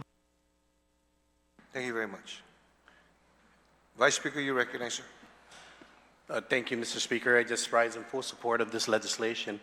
All my colleagues have spoken on it and expressed the difference of putting more homes available for those who are seeking them. And you know, Mr. Speaker, what more can we do to ensure that we help in that process? And that's what this body is here for, is to continue to help our people. And if this one piece of legislation can accomplish that in getting folks into homes by streamlining processes, then, you know, we need to do what we can. And I commend the author for having the foresight to see this bill through, and the committee on their work. So we continue to work for it. Thank you, Mr. Speaker. Thank you very much, sir. On the bill. On the bill. Gentlelady from Vergara, you recognize? Thank you, Mr. Speaker. There were some issues with the bill, in addition to what was spoken of earlier. There is a potential loophole where the temporary business license can extend beyond 1 year. And so I think it's important to address that loophole by removing it. It's in page...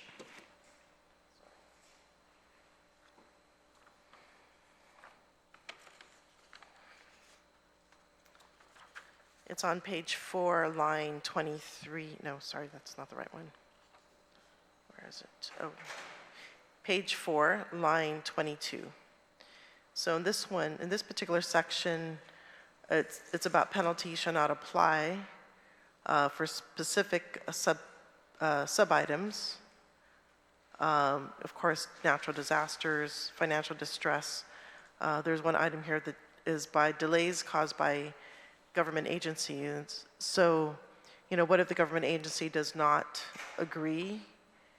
And then there is also back and forth with the applicant or the prospective business licensee. So I think that is a big loophole that needs to be removed.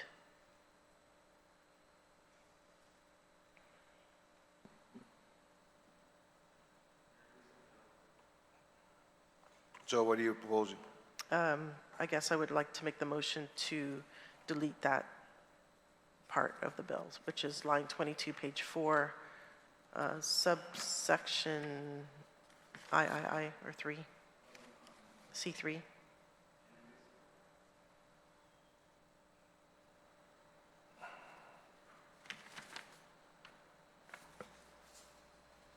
Page 4.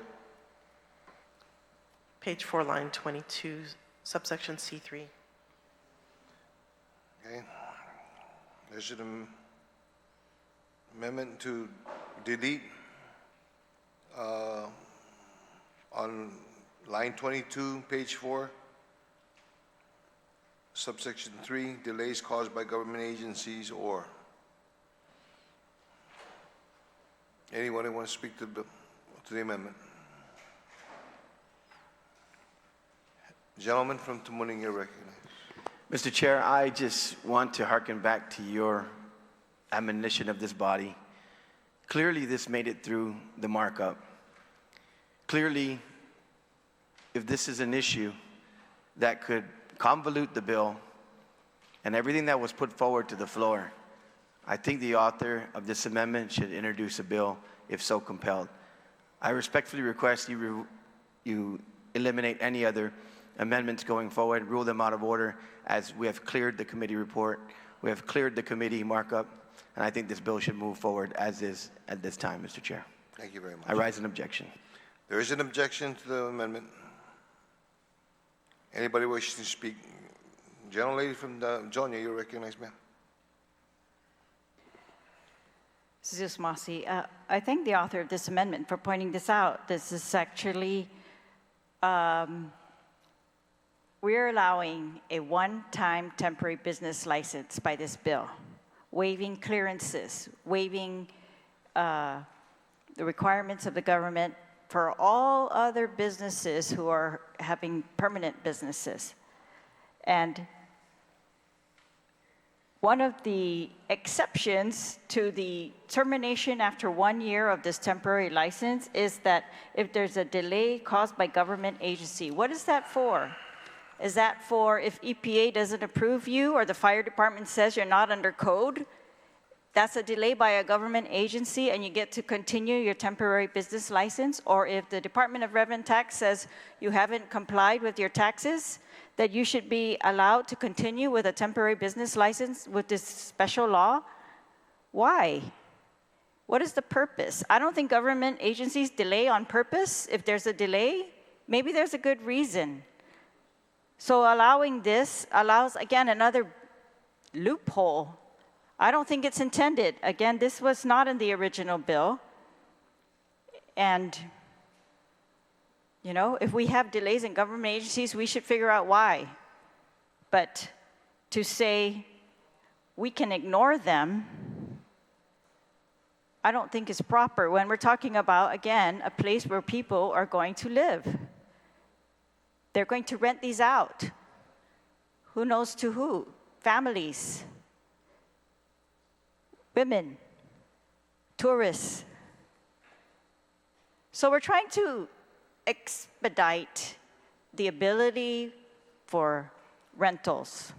But I don't think we need to waive every rule that the government might have put in place, every caution, every concern that an agency might have. I think we should act in better faith. And if there's a delay in government agencies, that is what should be in another bill. Not that we're going to allow even, what does it mean? So the government says, I don't approve you, you don't meet the fire department standard, and you need to fix it. So what, do they get another year, and another year, and another year? Because this waives the termination of that 1 year period. So I think it's an excellent amendment, and the notion that we should not even debate these amendments now, I shudder at the fact that we are trying to lock down talking in here, that if I say something critical about a bill, I'm accused of throwing stones. I'm not throwing any stones. I'm just pointing out what I think, what I can see with my eyes, and that what I was put in here to do, and that is to protect the people of Guam. And if I think that waiving all government agency concerns was good for the people of Guam, then we should get rid of those concerns. We shouldn't allow any fire department inspections. We shouldn't allow Rev and Tax to decide whether they've paid their taxes. We're balancing here. So we can allow an exception, 1 year, but I don't think we should, after that 1 year, waive all government concerns. And that's what the author of the amendment seems to try to do by just deleting this. Does not impact your bill. It allows it to go forward, and it requires you, in fact, it puts more pressure on you to comply within 1 year, which is already a very long time to comply. And it mandates that you comply, and that you start working on that on day one, so that there will be no delays. Mr. Speaker. Thank you very much. There has been an objection to this amendment. Okay. So therefore, with regard to this amendment, all those in favor of this amendment, please indicate by raising your hand. Amendment fails. Senator Matata, you can close on your bill.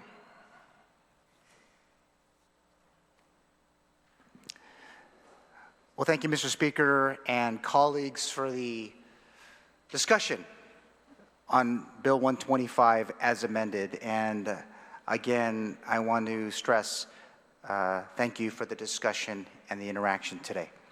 Before I offer my closing remarks, Mr. Speaker, I move to add Senators Chris Duenas, Shelley Calvo, Jesse Lujan, and Sabrina Salas Matanani as co-sponsors of the bill. On the motion to add co-sponsors to the bill, are there any objections? No objections, ordered. Thank you, Mr. Speaker.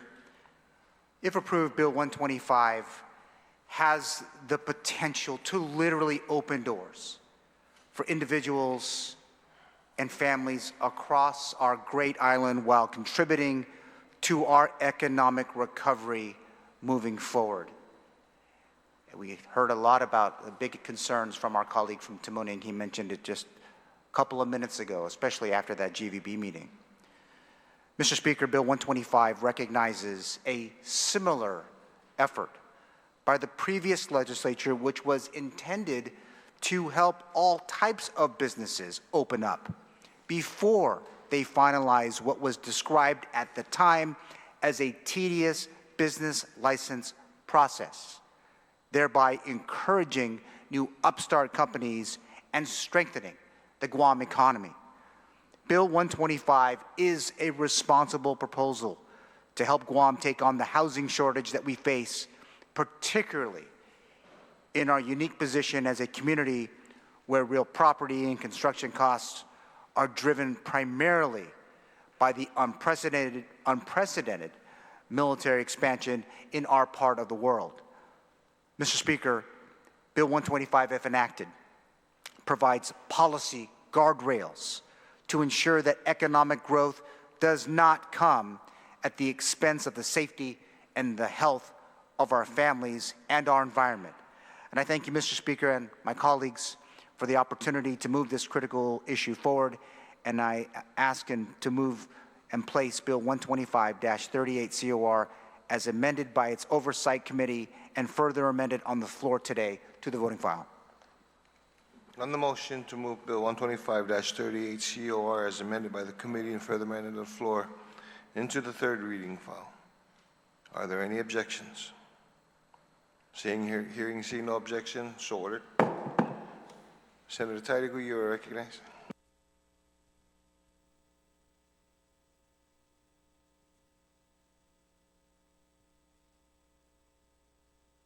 Sijus Masi, Mr. Speaker, and Mr. Speaker, at this time, I move to place Bill 124-38 COR, introduced by myself, which is an act to amend 403N of Chapter 4, Title 1, Guam Code, annotated relative to changing the official name of the municipality of Asan to its name in the Chamorro language, namely Asan, ASSAN-MA:INA.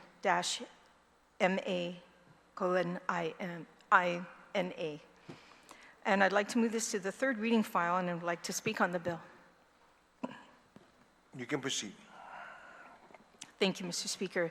Bill 124-38 is a measure that does more than amend our laws. It honors our heritage, it affirms our identity, and it helps heal generations of cultural loss.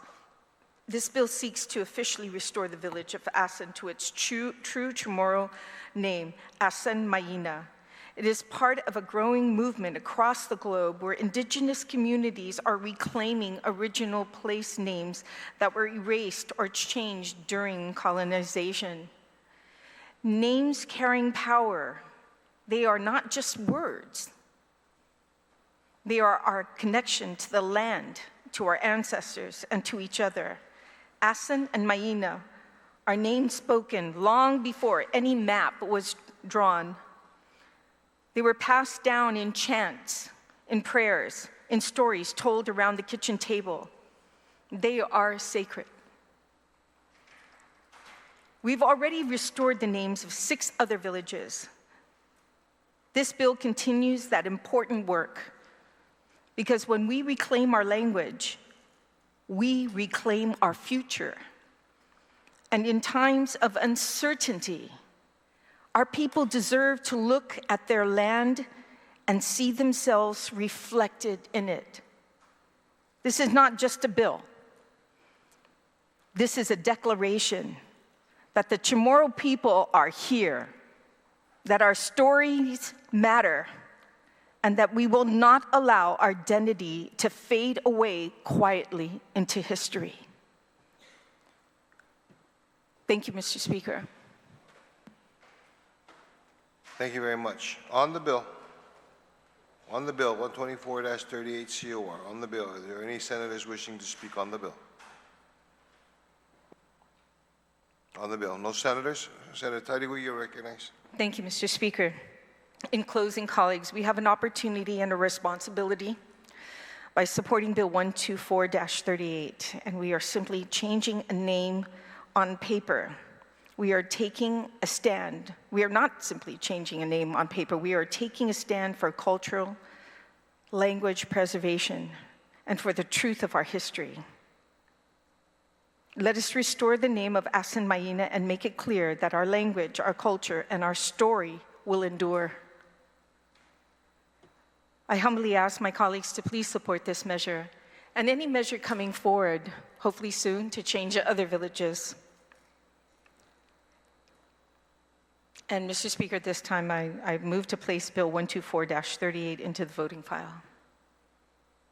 On the motion to move Bill 124-38 COR to the third reading, are there any objections? Mr. Speaker, if I may, please.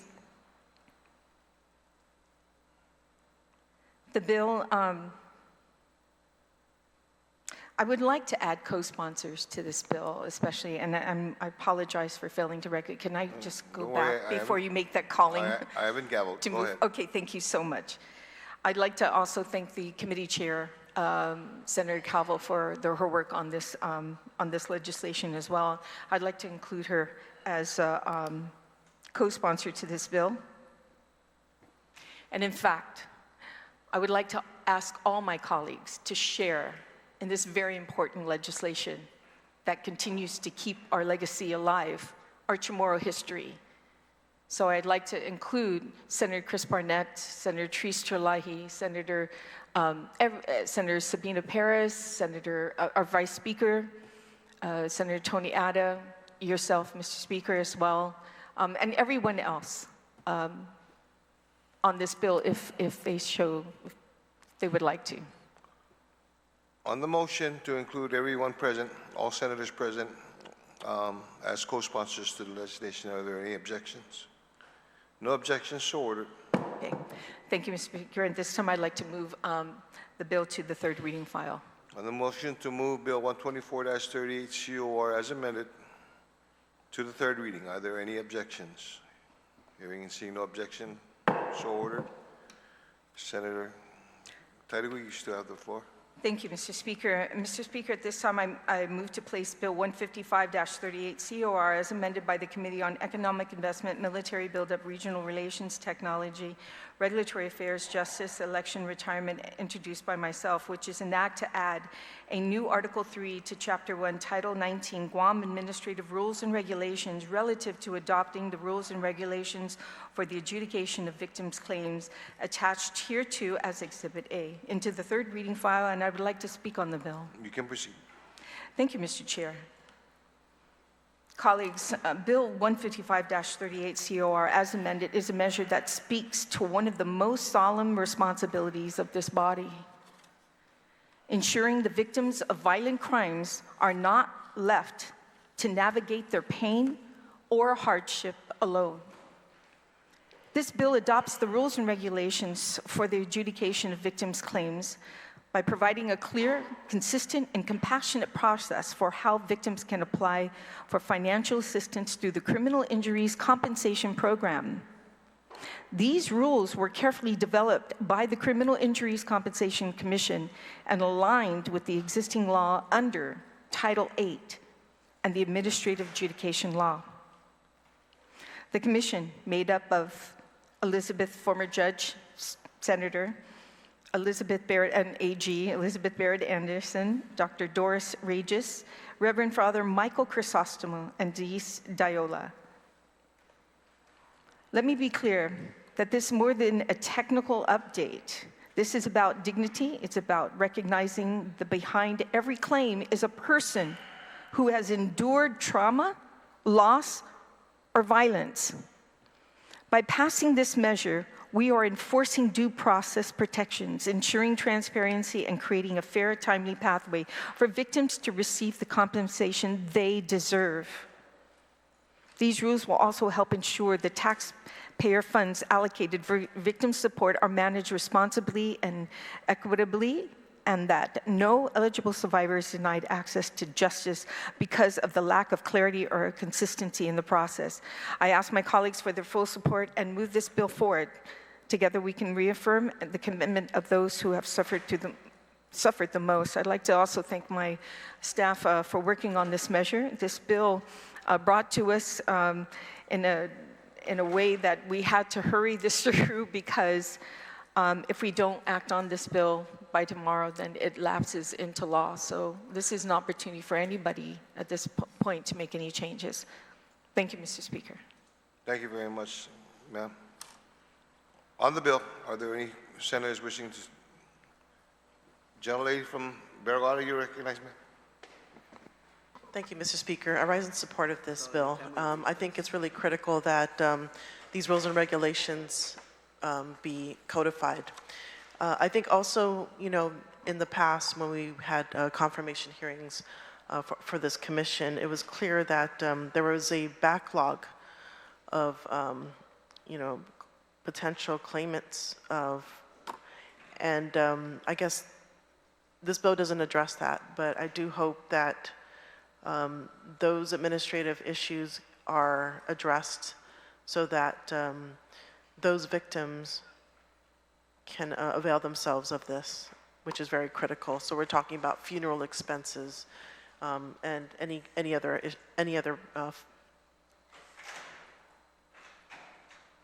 yeah, it lists a bunch of other things: funeral expenses, pain and suffering, medical expenses, and other things that are needed by victims of crimes. I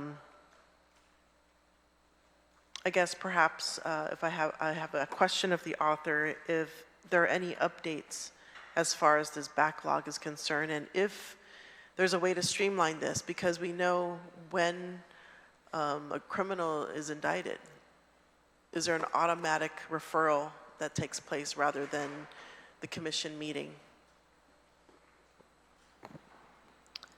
The author Yeah. Thank you, Mr. Speaker, and thank you for that question. At this time, they were actually, this is really overdue, so they were rushing to try to get this, these changes made right away. So they're caught up, basically. Now, is there any additional things that can come forward later on? Absolutely. Things change all the time to make things better for those victims. I believe the second question you asked me was, I'm sorry, it's been 2 days of no sleep, actually. So. Yeah, I was just wondering if there's a way to streamline the process and whether they were able to catch up on any backlog. Okay, so as far as streamlining, no. This is the catch-up that we're doing right here, their recommendations and changes. I hope that answered the question. Thank you, Mr. Speaker. Thank you very much. You done? You still have the floor. Yeah, thank you for that response. And again, I do rise in support of this, and I thank those that worked on this very, very diligently. I think we always have to celebrate when rules and regulations come through, because we know how long they take. Although I do believe that if you really push hard enough, it can take place in 3 months. So in any case, thank you. Thank you very much. On the bill, gentlelady from Georgia, recognized. Situs Masi, I just wanted to thank the commission led by former Judge and Senator Elizabeth Barrett Anderson for the progress that they've made and for actually going through the AAA process in developing these rules. So they did everything. They had their hearings, they received comments, and sent it to the legislature. And I want to thank the committee chair for actually introducing it as a bill and putting it here on the floor in time to allow for amendments. Sometimes those are just ignored and by default approved. So this gives us an opportunity as a legislature to review and to ensure that this is consistent with the law and consistent with the policy that we, as a policy-making body, determine. So the rules, I reviewed them very carefully. They look good to me. I just, again, the Crime Victims Compensation Commission, they are on it. They are moving compensation to victims of violent crimes. And this is even before any conviction is made of those who are accused of the crime. It's victim-focused, not prosecution-focused. So in fact, one of the rules in here says that as long as there is a police report filed, that is their prima facie evidence that the crime was committed, or they use that as kind of a default, unless proven otherwise. So they are able to help these victims with so many different things, without regard for whether the prosecution goes forward or there's some other problem with the prosecution or whether the person got convicted or not, they're still able to take care of the victims of violent crimes. So I'm very grateful for this law, that it exists, for this commission and the hard work that they do. And again, I'm grateful for the committee chair for actually getting this onto the floor, which not necessarily happens all the time. So I'm very grateful. Thank you. Thank you very much. On the bill, are there any other senators wishing to speak on the bill? Senator Taitigui, you can close.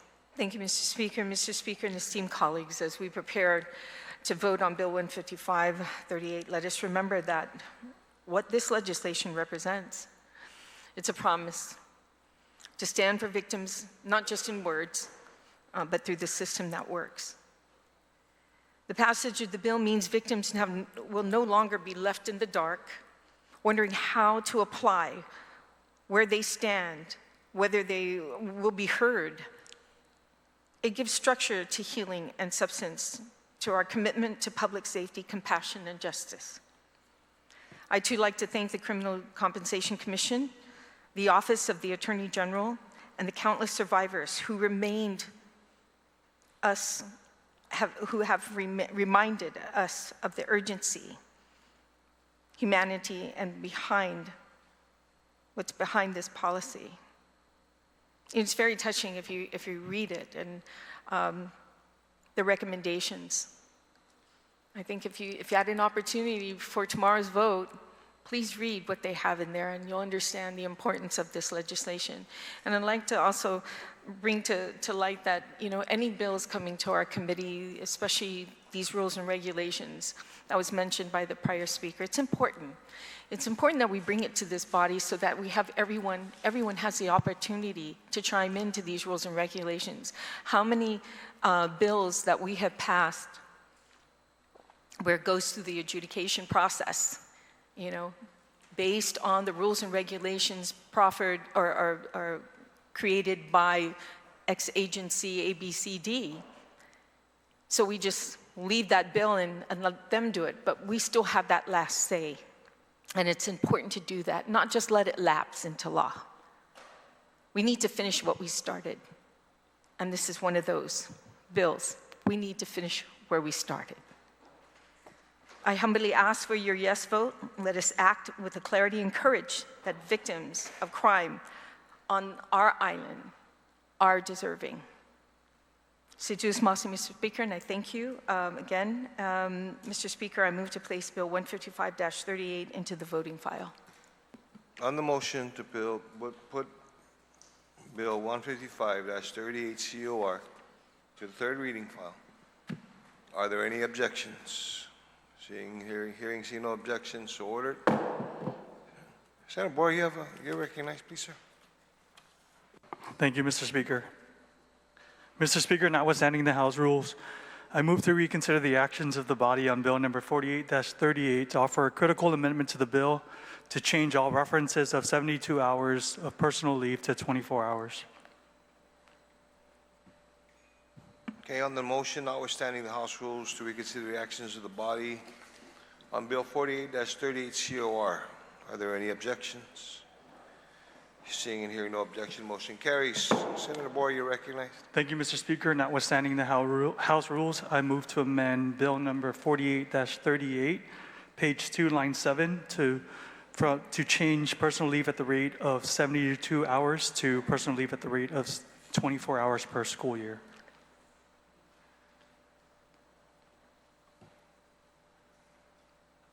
On the motion to amend, is there any amendment that would like to speak? Senator Taitigui, you're recognized.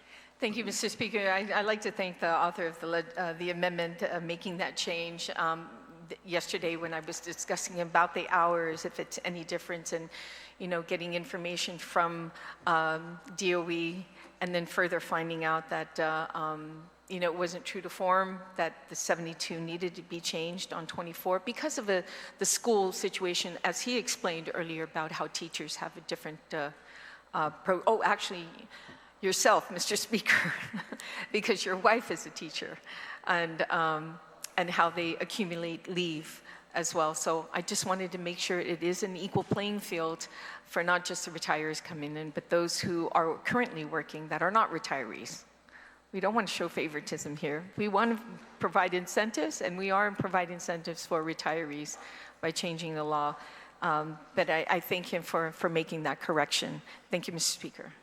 Thank you very much, ma'am. Okay, on the amendment. On the amendment. No further comment on the amendment? Mr. Senator Bora? Thank you, Mr. Speaker. I have no further comments. I'd like to ask Hang Mike. on, let me just, you want to close on it? Yes. Okay, go ahead. Yeah, thank you. I have nothing. I mean, I'm asking my colleagues for their support on this amendment. And On the amendment, are there any objections? No objections, so ordered. thank you, Mr. Speaker. I move to place Bill number 48-38 as amended by the Committee on Education, Libraries, and Public Broadcasting, substituted and amended on the floor to the third reading file. And I also ask that it returns to its place. On the motion to place Bill number 48-38 COR, as we had just amended and further amended, back into the third reading in its place. Are there any objections? Hearing and seeing no objections, motion carries.